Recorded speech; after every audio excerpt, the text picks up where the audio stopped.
রবীন্দ্র চিন্তা ও শিক্ষানীতি এবং শিশুর ক্রমবিকাশের ওপর ভিত্তি করেই এক আলোর কান্ডারির কথা।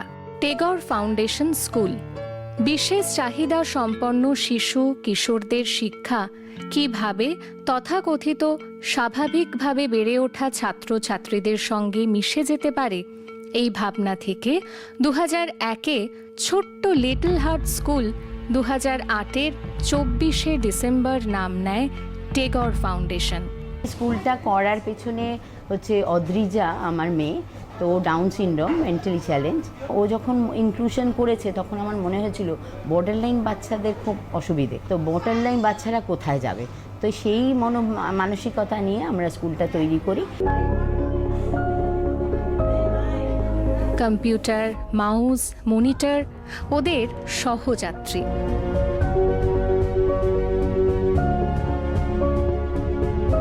এখানটা আমার ভালো লেগেছে কারণ এখানে নর্মালদের সঙ্গে স্পেশালদের কোঅপারেট হয়ে কাজটা হয়।